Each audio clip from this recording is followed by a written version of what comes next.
We are live from Boston. Welcome to Tennis Talk Daily. Novak Djokovic has won his 14th Grand Slam title. This was a match that we have to break down between Djokovic and Del Potro. How's everybody doing out there? Come hither, tennis fans. I hope that, I guess you're happy about this result. I'm sure the Djokovic fans are quite happy. I know a few of you had the feeling that possibly Delpo could win this. Of course, there was always a chance. There was always a chance, and he did put up a fight. I do think the tower from Tandil was ultimately exhausted at the end, and Djokovic sort of outlasted Del Potro. One aspect of Delpo's play that you probably noticed very conspicuously in this match was that his main weapon, that big weapon of his, the forehand, was misfiring on a number of occasions. It failed him badly, particularly in the second set tiebreaker, but he was not able to really find the true consistency that he usually brings to the court with that forehand. Delpo and Djokovic sort of have contrasting games, to be honest. I mean, it was a good matchup in this sense. Delpo has that real conspicuous weapon, that devastating flat forehand.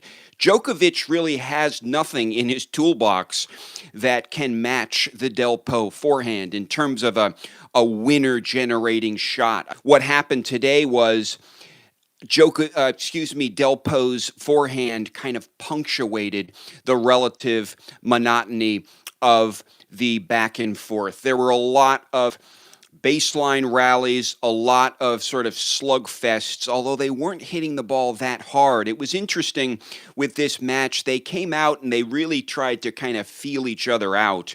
It was, as John McEnroe said, a sort of game of cat and mouse in the beginning. I think that captures it really well.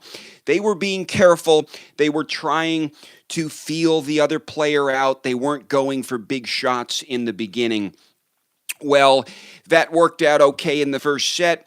Delpo was playing okay, but you could tell he brought some nerves to the court. Meanwhile, Djokovic, I think, was taking some time to find his own form. It really wasn't until the third game with Djokovic serving, he went down love 30, and then he fought back to hold in that game. And in the course of doing that, again in the third game of the first set, Djokovic began to find the lines, to kind of kiss the lines, find those Djokovic corners that are so hard to deal with often.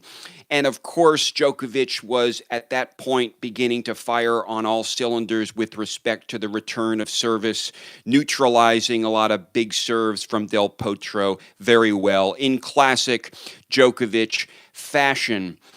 So in that game, however, he really did begin to find form. The next game, they were a little cagey again, but Djokovic was, again, just getting everything back. He is a defensive machine. He was neutralizing all the power and penetration on the Delpo serve from a very early point in this match. Well, it didn't stay that way. It got a little more competitive, as you noted, I'm sure, as for those of you who watched this. But the key game in the first set was the eighth game, in which Delpo was serving and went up 40-love, seeming to have the game within his grasp, certainly. But what does Djokovic do?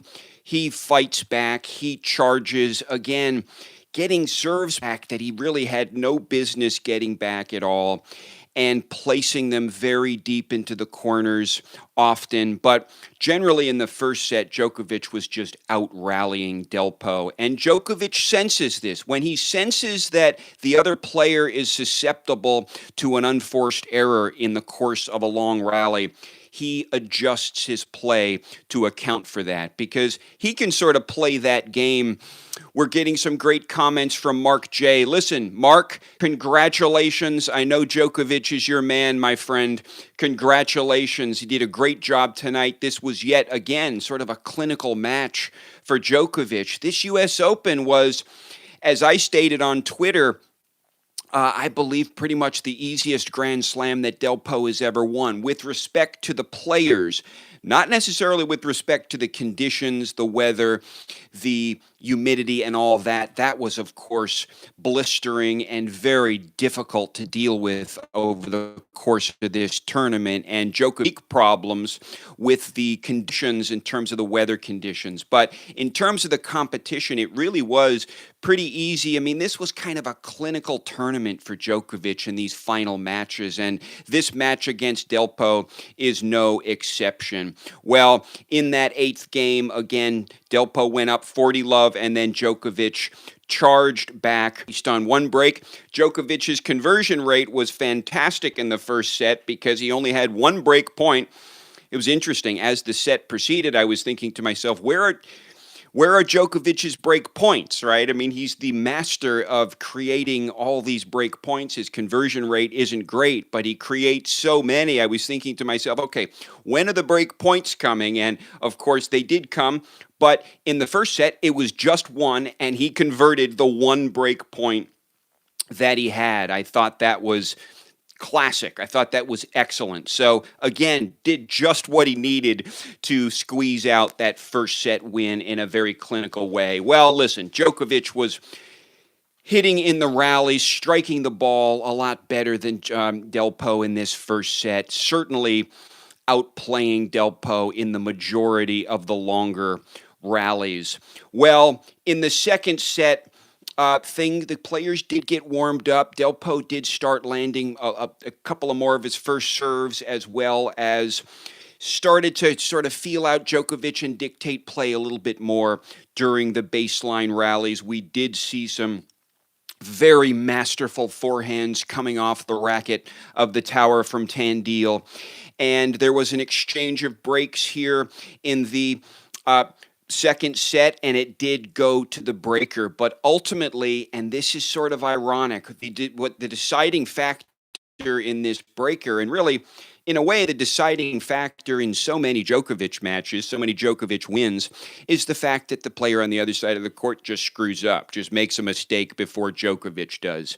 Well, Delpo's forehand, again, went off the rails in the tiebreak, and specifically, we can trace, I think, Djokovic's win in this tiebreak to basically a misfiring Delpo forehand, which is not to take any credit away from Djokovic. It's just to say that it's really clear that Delpo was, again, kind of botching some of his forehands. He was going for the big shots, of course, and when you go for the big shots, you do expose yourself sometimes to the mishits, and he was just catching the wrong end of those balls. Essentially, they're coming off his racket in the wrong way, and he just wasn't striking the ball as solidly as we usually see him. So there Djokovic was in the final of the U.S. Open, poised now then to take his 14th Grand Slam title, to tie Pete Sampras as the third most Grand Slams in history. And at this point, Djokovic, again, coming into the third set, he was 48-0 in U.S. Open matches where he won the first two sets. So there was not a single instance in the 48 cases where Djokovic has won the first two sets at the U.S. Open where the opponent was able to come back. So it was looking like an uphill climb for Delpo, and unfortunately, what happened ultimately in this match is that there was kind of a war of attrition, I think. I think Delpo just ran out of gas. There were a couple more mishits, but it became clear by the final game. Of course, Djokovic broke in the eighth game and was then able to he converted a 15-30 point, the ones that we've been talking about. We've talked a couple of times about how critical the 15-30 point is for a returner and for a server, but Djokovic was able to convert a 15-30 score on the Delpo serve. Well, he didn't really convert it, a double fault from Delpo. Again, evidence that Delpo was starting to tire out quite a bit. And so that was converted into a double break point, and Djokovic was able to convert, I believe it was the second one of those. He went on to then hold his serve, I think, at 30. So there was a little pressure there at the end, but he did so comfortably. Congratulations to Novak Djokovic. We've been calling him the elastic hyena, which is absolutely a term of endearment. He is a tremendous athlete. It was a pleasure to watch him tonight. He seems to have everything under control.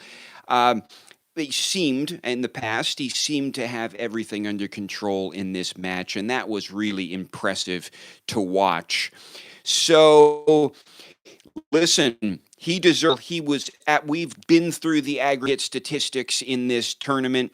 He was leading in a couple of the key statistics in this tournament, and I stated yesterday and predicted, and it was a pretty safe money prediction, that he would win this, and I predicted it for the right reasons, which is that I just found it very unlikely that Delpo was going to be able to produce a return game to match Novak Djokovic's, but also to do battle with Djokovic's return game on serve. And Delpo ultimately struggled to do both of those things. Of course, the head-to-head coming into this was heavily weighted in favor of Djokovic. The smart money was on the Serbinator tonight, folks, and he made a lot of us proud. A lot of the people that put their money down on him, of course, they're pretty happy. They're smiling. Congratulations to the Serbians in the audience. For those of you who are Serbians and who support your countryman, Novak Djokovic, he is, listen, a world-class, tremendous tennis player that seems to be on course to achieving the same kind of dominance that he displayed in 2015 and to a somewhat lesser degree, not much, in 2011. He is really he's one of only 3 players in the history of tennis to hold all of the major titles consecutively at once. And the question is, will Djokovic go on to win the Australian Open and then possibly win the French Open? And again, for the second time in his career, and this would tie the record of Rod Laver, but under conditions and in an environment that is so much more difficult than the environment that Rod Laver had to deal with. So Novak Djokovic, folks, it's pretty indisputable that he has had to deal with the stiffest competition in his Grand Slam victories. His paths to these trophies have been harder than any of the other players. I think that's a pretty supportable proposition. Now, this year, as I've said, I don't think that holds. This particular path to the trophy was a little easier than most of his previous Grand Slam runs. There's probably an exception or two in there, without question, where it's been a little easier. But by saying easier, I don't mean to say it was easy. No, it was not easy. It was very difficult. There were very trying conditions with respect to the weather and whatnot. But in terms of the competition specifically, the caliber of the player that he had to face in this tournament, it has probably been the easiest. What do you think about that proposition, Mark? I know you follow Djokovic pretty closely, so I'd be interested in your views on that. Not to take anything away from him, but I do think this one was just as it happened because Federer struck out, because Nadal wasn't there in the final. Djokovic was kind of in a different element. I mean, he's usually rises to the occasion of having to slay these legends, right? Well, he didn't really have to deal with a legend at this year's U.S. Open, and that, I think, makes this particular tournament in the course of his career somewhat exceptional. But nevertheless, it's a Grand Slam title. He had plenty of competition on the other side of the court at various points in this tournament, including John Millman. To some degree, Sosa, not so much really, but Del Potro certainly did put up a fight. But you know what?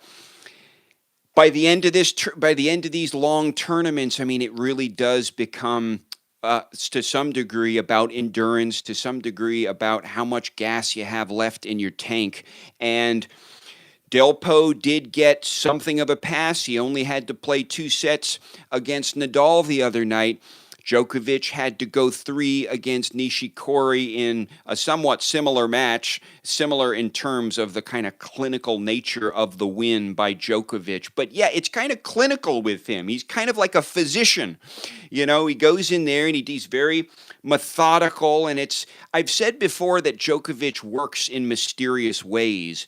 He sort of does, because you don't even realize what he's doing to win the matches. I mean, much of what he does is just keep balls in play. He is a tremendous defender. When he goes into defense mode, it's very hard to get a ball past him, folks. So that was probably a little frustrating for Delpo. Of course, it's frustrating for all of Djokovic's opponents. It's just hard to hit winners with Djokovic. He is a wall. And Delpo was not able to find many cracks in that wall tonight. He was not able to exploit many of the weaknesses, and to be sure, there weren't many weaknesses in this wall at all. And that rhymes, so I guess I'm onto something here. But with Djokovic, he deserves so much credit, folks. It's an interesting feeling to have Djokovic win, and it's kind of, I think it's similar every time he wins. He has this aura of being kind of a party pooper. That's in a way he's a party pooper, because he's never kind of the hoped for winner of the audience, or the audience is rarely with him, although actually a couple times in this US Open they have been, but they were definitely for cheering for Delpo tonight. But that is the ordinary Djokovic situation. He's used to that. He's had to deal with that his entire career. Crowds cheering for the other guy, whether it be Federer, Nadal, Del Potro. That is the usual situation in which Novak Djokovic finds himself in major matches in Grand Slam tournaments. It's in a situation of adversity where the whole place is against him. Well, it wasn't quite that bad tonight in the U.S. Open final, folks, but there were a couple times when Djokovic, in fact, there was one time, I believe it was in the second set, there was some confusion about whether new balls had been circulated, and Djokovic noticed that there was a new ball coming into rotation that maybe shouldn't have been, and it was actually an advantage to him. So he broached the issue with the umpire, and again, it was actually a way to make sure that Delpo was cool with what had happened, because getting the new ball at that point was an unfair advantage, according to how Djokovic was reading it, an unfair advantage with respect to Delpo, and Djokovic had an unfair advantage, a small, insignificant, trivial one, but he raised the issue, and just by raising the issue, just by saying something to the umpire, kind of approaching the umpire, it was nothing like Serena Williams. He was just making an inquiry about this, and the boos came from the crowd almost immediately. Djokovic just opened his mouth once just to talk to the umpire. I mean, he's entitled to do that, but the boos came pouring forth, which was, a little bit disappointing, to be honest. I kind of like the underdogs. I like the comeback kids, and I really have tremendous respect for Novak Djokovic, and particularly that part of his tennis career and that part of his kind of tennis persona. He thrives under conditions of adversity. He's the legend, essentially stages revolutions against, entire crowds in a way, entire stadiums full of people. And he's just, what can I say? I mean, I still have to kind of, I've talked about this in a couple of episodes previously, how I'm still trying to understand. I feel like I understand Roger Federer. I feel like I understand Rafael Nadal, a few of the players on the tour. I still feel like I need to do some work to understand just what makes Djokovic tick, and also just to understand more of the nuances of how he wins. It's so interesting to me. I go back to the phrase I've used, he kind of wins in mysterious ways. He is just ruthlessly consistent. I mean, that has to be the critical piece of Djokovic's game. He's ruthlessly consistent. And Oftentimes in this match, that's what won. That's what won the point. It was basically Djokovic just keeping the ball in play, keeping some pace on it to be sure, keeping the rallies exciting and again with rhythm and pace, but on the other hand, not going for too much in terms of the risks. Listen, Djokovic, in a way, is kind of a conservative player. When he's playing his best, he sort of opens up the court in a way that doesn't require a lot of precision to get the other player running around. He leaves himself a lot of room. I've noticed this about Djokovic. Now, he was kissing the lines a lot tonight, as usual, to be honest. But the classic sort of old faithful shot for Djokovic is a backhand into the corners or a forehand into the corners too. He can place shots into the corners very, very well. Probably better than any player on the tour, to be honest.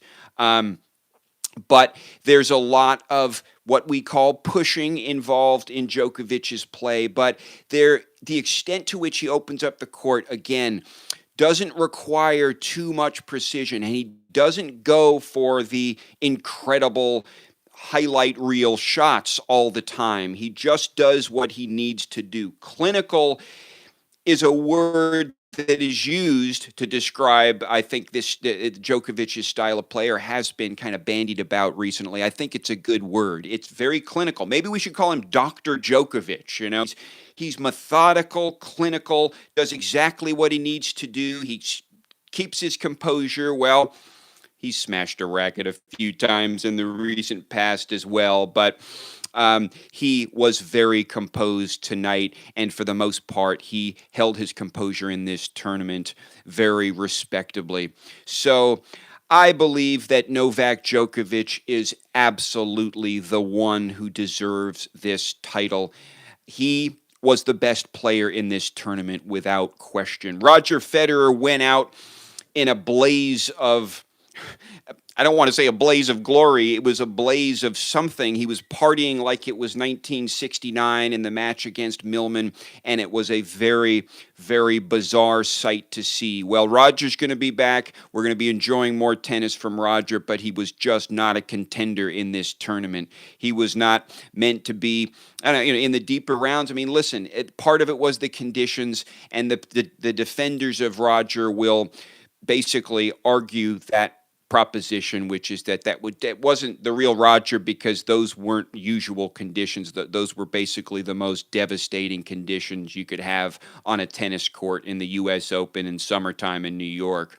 And perhaps that's true. Perhaps that basically explains Roger's strange, sort of anachronistic, yet also kind of kamikaze-like approach in that match. He decided he was either going to win it quickly or not at all, and he was willing to lose the match. If it was going to take him 5 sets, he was going to lose the match before doing 5 sets in those conditions. I think he had just ran out of options at that point. I think he felt exhausted. He couldn't breathe. Well, we've talked a lot about Roger, but the main point here is that Roger wasn't there as a contender in the quarterfinal.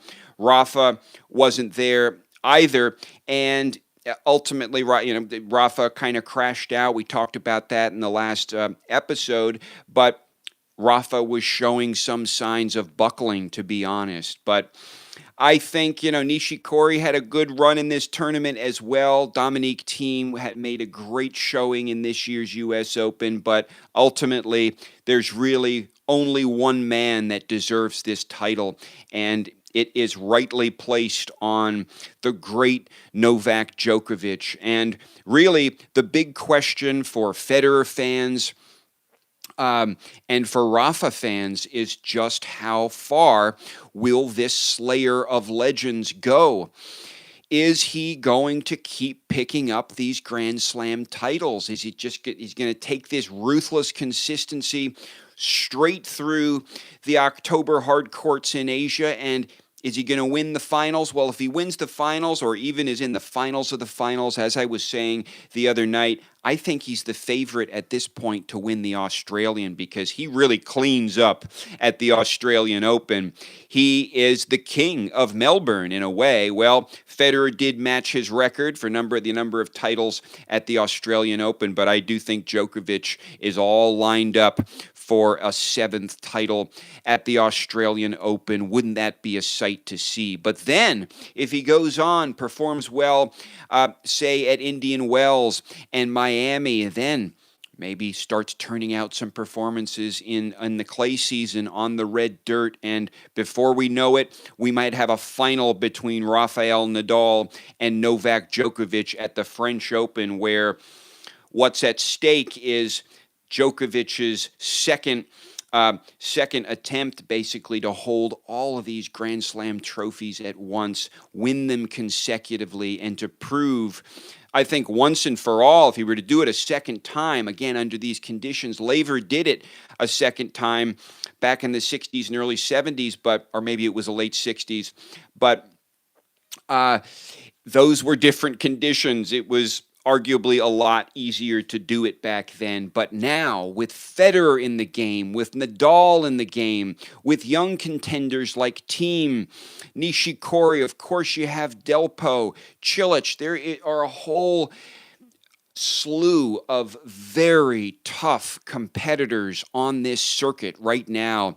And I believe that fact renders Novak Djokovic a very special and unique player. The fact that he can come out on top against all of these competitors, against all of these greats, arguably the greatest players of all time. Those are the players he's had to do business with. Novak Djokovic, the greatest players of all time.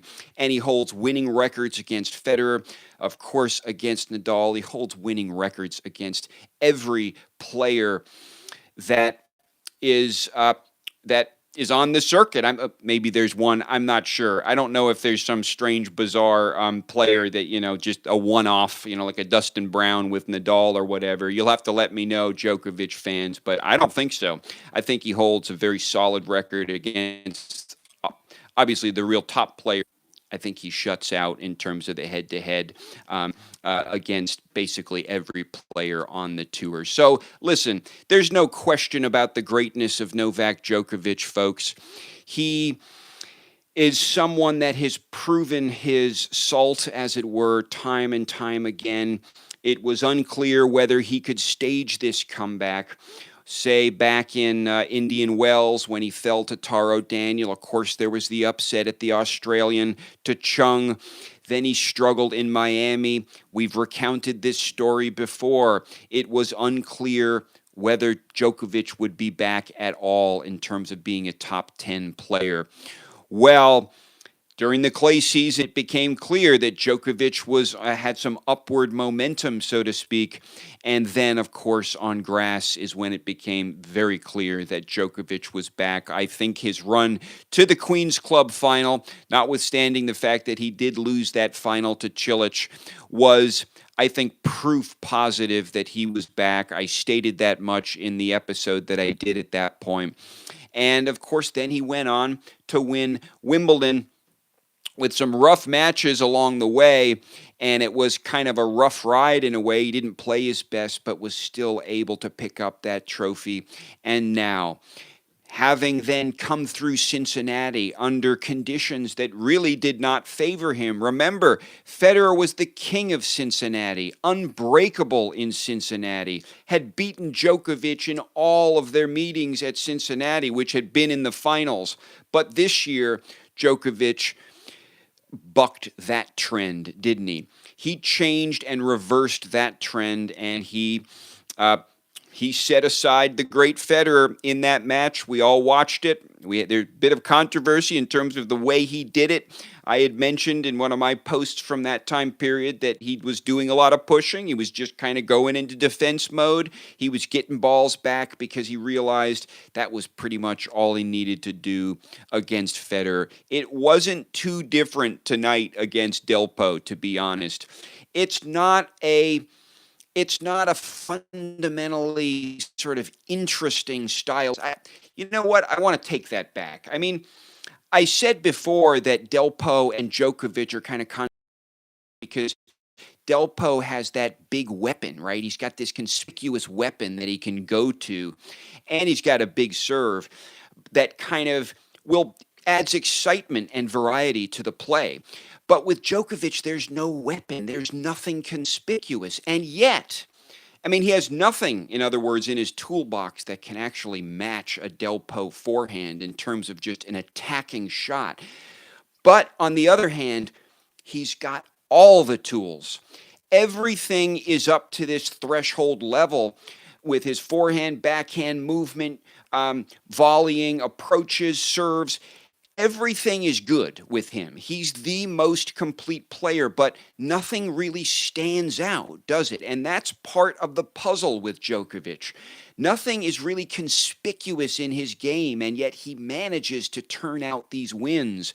And I'll say it again, Djokovic wins in mysterious ways almost. I mean, we can boil down the numbers, and I think ultimately, if you want to kind of crunch the stats and essentialize what it is that he does that enables him to win, it is the return game. He is the greatest returner in the history of the game, and he was returning serves. He really had no business returning. Everything was coming back. Pretty much everything was coming back against Delpo. He knew what to expect in that regard, but it's just so hard for a big server to make any headway, to make any sort of progress in a match against Djokovic. And you could see the look on Delpo's face, every time he stepped up to serve a game. It's kind of like a reckoning. Every time any player that steps up to the baseline to serve against Novak Djokovic is facing something of a reckoning. It's a very difficult moment for all players, I think. It has to be immensely stressful because they know that the hyena is going to be responding with interest. That's what he does. Now, sometimes it's not a lot of interest, but he does tend to respond with interest, even against the very high speed penetrating serves that so many other people couldn't even really get a good piece of. Djokovic sometimes will spin them back, and the interest on some of these kind of he'll block them back with some backspin. The interest on that'll be oftentimes they're landing right on the baseline. They're going very deep, which puts the server kind of off balance and enables Djokovic to start to possibly dictate the point sometimes. And so in terms of just neutralizing serves, I mean, that is what makes Novak Djokovic great. That is, if I had to kind of essentialize this in a nugget, folks, the reason why Novak Djokovic has now won 14 Grand Slam titles is because he neutralizes serves. And maybe that's what we should call him. We call Nadal the anti-consolidator, and I think he pretty much vindicated that title at this tournament, notwithstanding his need and the necessity that he retire. But with Djokovic, we might call him the neutralizer. Djokovic, the neutralizer. That's what he does. That's what he does so brilliantly. And there are other players who do it well. Don't get me wrong. Federer does this beautifully. I watched Federer just recently. My jaw was hitting the floor in terms of how well Federer was doing this during the Rogers Cup and some of the early rounds. But Djokovic is a master neutralizer. He can neutralize the best servers ever. It doesn't matter how big you are. It doesn't matter how fast your serve is coming in. It doesn't matter where it's going to what wing, in other words, or whether it's going to his backhand or his forehand. He is the ultra neutralizer. So maybe that's an interesting name for Djokovic. We've been calling him the Elastic Hyena, Captain Elastic, Mr. Elastic, and all of these other names. But in terms of being descriptive, I think the neutralizer is so very appropriate for him. There was a lot of kind of battle of the backhands today. You could tell, obviously, I mean, it's really the only smart thing to do with Delpo is to not hit to his forehand or be very careful when you hit to his forehand. That's something that Borna Coric was having a very hard time doing. He basically could not avoid the Delpo forehand in his match, and Delpo just crushed him. Well, congratulations to all the Djokovic fans. He is without question our U.S. Open champion, and he is so deserving of that title. He just wormed his way through this tournament, creating break point after break point after break point, never giving up, neutralizing all serves, serving well himself. He's a great server himself, and his serve, in a way, I mean, you don't think of him as a big server, but actually he's a more powerful server than someone like Nadal. His serve is something of a weapon, but again, it's not a conspicuous weapon. There's nothing conspicuous about Novak Djokovic's tennis game. That's my kind of developing nugget here. There's nothing really conspicuous, and that renders his game something of a mystery. You have to kind of look under, you have to lift up the hood and really look at it in detail to figure out what's going on. And I think when you boil it all down, it does have to do with neutralization of serves. Well, it was a pleasure to watch that match. Let me say to you folks in the audience, thanks for your participation in these live streams. We did daily live streams all throughout the U.S. Open. Every day, on a few of the days, we did a couple of live streams. It's been so much fun. We covered this tournament from every angle. We covered all of the interesting players. We broke down all of the matches. We got in some funny, entertaining conversations. We have a record. We have every single day of the U.S. Open there, talking about it, having a discussion, recording essentially what happened in our own way. And I thank you for that, because you've helped me create this record. This is what I wanted to do. I wanted to create basically a historical record of the 2018 U.S. Open through intelligent tennis talk. That's what we did. We did it on a daily basis. For those of you who haven't subscribed to the channel, I very much invite you to subscribe. Remember to hit the notification bell so you get a notification of when Tennis Talk Daily goes live.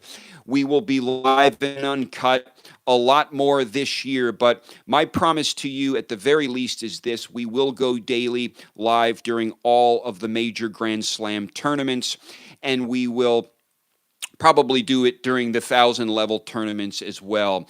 But this has been, again, so much fun, such a learning experience for me. And I would just like to thank you guys again. Thank you so much for participating, coming on, dealing with a few technical difficulties sometimes. And we went on and we did a live stream on the Serena Williams controversy last night and Naomi Osaka's brilliant win over Serena Williams the other day. We got really slammed in terms of the viewers that came on. I think we had 1,000 or a couple thousand people all participating at the same time. I think it was too much for YouTube to handle, to be honest. So the stream was having some problems because there was just too many people that wanted to talk about Naomi Osaka. I think we had a lot of folks from Japan, and we got a big boost to subscribers from Japan. Well, Naomi Osaka is a very special player, I believe, and I am going to be looking forward very much to following her. And I want to do some more commentary on the women's scene. I think she may be something of a signal, something of a flag that there's new and fresh things happening over with the women, and she just is a very inspiring story. So we're definitely going to be talking a lot more about Naomi Osaka and following her. At this point, at Tennis Talk Daily, as your host, my own two favorite tennis players on the women's side are Sloane Stephens, who was unable to beat the heat in this year's U.S. Open. She was the defending champion, but also Naomi Osaka. Those are my two those are my two stars at this point. So we're going to pay special attention to those two players, particularly Osaka, now that she seems to be on the rise. A real promise, a real promising new star in this a game of professional tennis. And I am just, again, thankful for all of this great tennis that we've been able to watch, and thankful for you guys. Here I am. I'm starting to, at the final episodes, I can't quite get my words out, but you get the point. I just want to communicate my appreciation. It's been so much fun to talk about all of these things. And I think at the end of the day, the best player emerged victorious. That's the truth.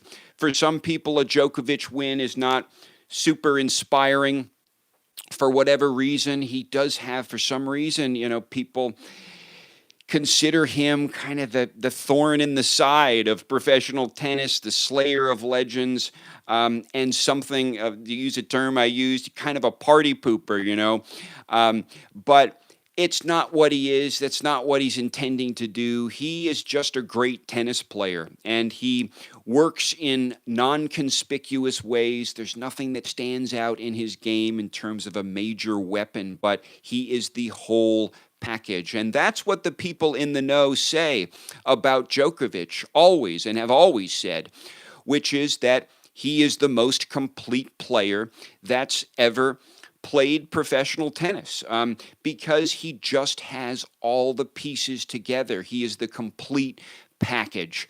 So Djokovic, without question, demonstrated that in this year's U.S. Open, folks. He demonstrated that he is, at this point, the most complete player. Nadal demonstrated once again that he has physical vulnerabilities that wear on him and that ultimately produce retirements from matches. Unfortunately, it's just the way Nadal's career is working out, particularly in the later stages. Now just this year, he's retired from 2 Grand Slam tournaments. And before that, I think before this year, he'd only retired from 1 Grand Slam tournament. Well, now 2 more have been added to that over the course of this year. So that's a pattern with Nadal. With respect to Federer, it was just too much for him. So Djokovic, again, emerges as the superior player because he was just able to weather the conditions. Of course, he had to deal with the same thing Federer had to deal with, John Millman, and was able to take care of Millman in pretty short shrift. Djokovic is a legend, folks. He is a legendary player. My commitment to you is that I will honestly, try to understand Djokovic and communicate my insights about Djokovic to you. He does seem to be someone who looks like he's going to be dominating for a while. It's very possible that he could go on and win the Australian and then the French. I mean, it could happen, and he could just keep winning them if no one steps up to stop him, if no one can answer Djokovic, the ruthless consistency of the elastic hyena. If no one can articulate good answers, good responses to him, and no one was able to in this U.S. Open, it was a relatively easy ride for Djokovic. For those of you tuning in, I'll repeat that comment because I'm not saying that it was an easy ride. I'm saying that Djokovic has had immensely difficult runs in his Grand Slam wins. He's had to deal with more top 10 players than any of the other guys. Okay, I won't call him the hyena. Some of you take that as it's a term of endearment. It's not meant. I suppose there's a little bit of a funny thing to it, only because it's comparing them to animals. But it's not intended to be any funnier than comparing Rafael Nadal to a bull. But in any case, whatever animal we compare Djokovic to, and I'm thinking about maybe just not comparing him to an animal at all. A lot of people love the hyena metaphor, by the way, and if you understand hyenas and how they act in nature, it does kind of make sense. But I like the neutralizer. You're saying he's more like a tiger. Okay, that's maybe a tiger. Well, I thought Federer was kind of monopolizing the sort of feline cat-like approaches to the tennis court. That's what I had been assuming, but possibly with Djokovic, we can come up with some more animal names.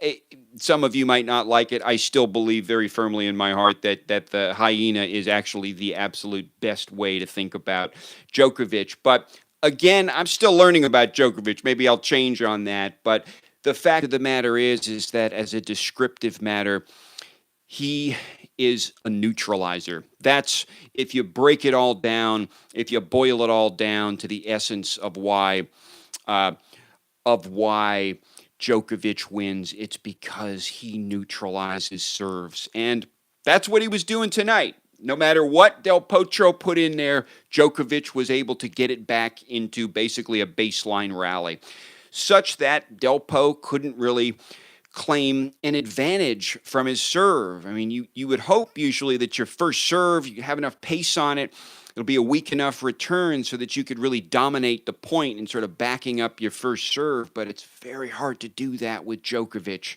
He neutralizes serves. He's the great neutralizer. He's the great Serbinator. Well, that's not a very controversial one. That's kind of a funny one as well. But listen, Djokovic is just was and is in this tournament just unstoppable. He was unstoppable in this tournament. That's the truth. And he had his eye on this prize and was not going to stop until he lifted this trophy. I saw that look of commitment in his eyes, and to that extent, my scientific prediction, the scientific kind of rational prediction that I made that Djokovic would win, basically coincided with my emotional prediction, my sort of feeling about the tournament. I saw that look in Djokovic's eyes, and it just convinced me that, you know what, this guy is not going to take no for an answer. Not at this year's 2018 or not at this year's U.S. Open, but listen, guys, this has been so much fun. It's been a lot of work on my end as well, but it's been immensely rewarding. I am getting pretty tired right now at the end of all of this, having done these daily streams. We're going to do many more daily streams, but I do need probably a bit of rest. I certainly invite you to subscribe to the channel, and I invite you also to hit that notification bell so you get notification of the streams. One question that I was getting is whether Djokovic is going to be number one. Well, I'm going to have to crunch those numbers. I think that there is a theoretical possibility that he could claim the number one position this year. I think it's a very remote chance, but I think there is a theoretical possibility that he could reclaim world number one this year.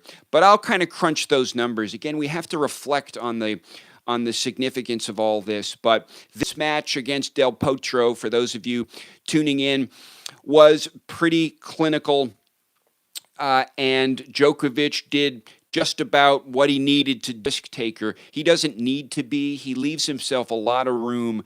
When he starts to open up the court, he doesn't need to kiss the lines. You know, he can be a little rougher. He can leave himself some room, and that's one of the brilliant things about his play. He's also very impeccable on the overheads, which is an aspect of play that's kind of interesting. It kind of distinguishes the old guard, the guys that have a lot of experience from some of the younger players. Dominic Thiem, for example, was struggling and botched a few of his overheads in the match against Nadal. But Djokovic is just impeccable in that regard. And you need that overhead in order to kind of finish these points often. He did that so often very effectively tonight. And he, again, can just place those overheads. He's very dependable in that respect. But in any case, folks, it's been great to share this U.S. Open with you. Congratulations to Novak Djokovic. He is our U.S. Open champion, and he is the worthy champion, the finest men's tennis player at the U.S. Open this year, without question. He works in somewhat mysterious ways. He doesn't have big, conspicuous weapons, but he gets the job done, and no one was able to stop him. And there was some competition. It was a little easier for him this year than it has been in a number of the Grand Slams that he has competed in. He's had the toughest slog of all of the Big Four members with respect to just the difficulty of the competition he's faced in Grand Slams.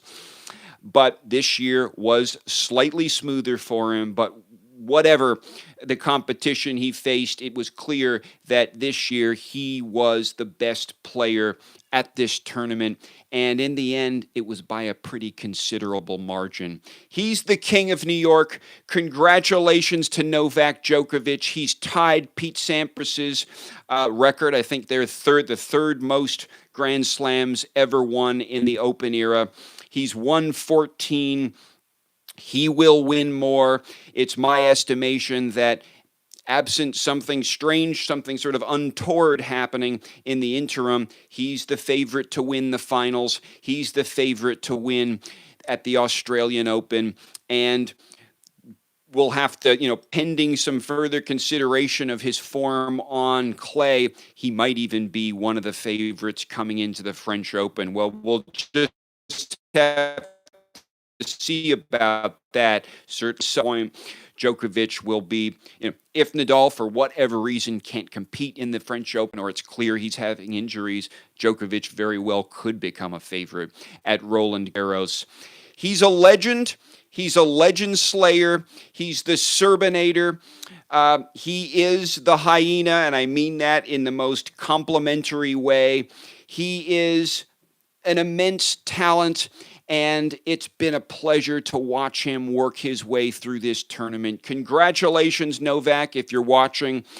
Best wishes to everyone out there in the audience. Subscribe to the channel and hit the notification bell so you can get notification of the Tennis Talk Daily live streams.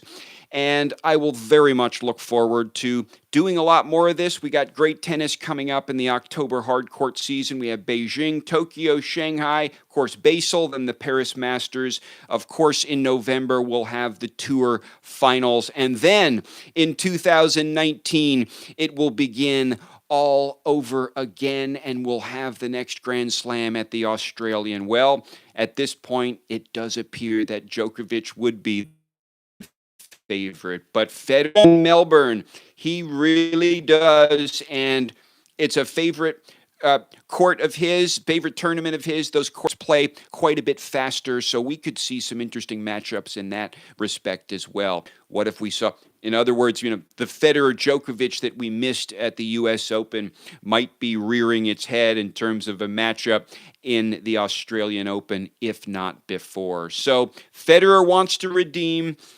Nadal's coming back. He's going to deal with his injury, and I'm sure he will be back. I hope he will be back. We wish him a speedy recovery. Once again, we're living in historic times, folks, in professional tennis. We have a couple of upstarts. I see that someone mentioned Dominique Thiem, a player that I absolutely love and that we follow very closely here at Tennis Talk Daily. We have so many exciting new players coming up on the one hand, but also some of the greatest in history, demonstrably the greatest in history, playing now. Djokovic, Nadal, Federer. We'll see what happens with Murray. We've got Delpo, Cilic, Thiem. So many great players. And then, of course, Tsitsipas coming up as well. So we'll see what happens with Stefanos. It could be a rough ride, of course. But for now, Novak Djokovic is the man of the moment. He is our U.S. Open champion. Once again, congratulations, Novak. You're the best player in the tournament, buddy, and you did a bang-up job here. I will look forward to seeing you guys very soon. I hope everyone is well. Signing off from Boston. Bye-bye.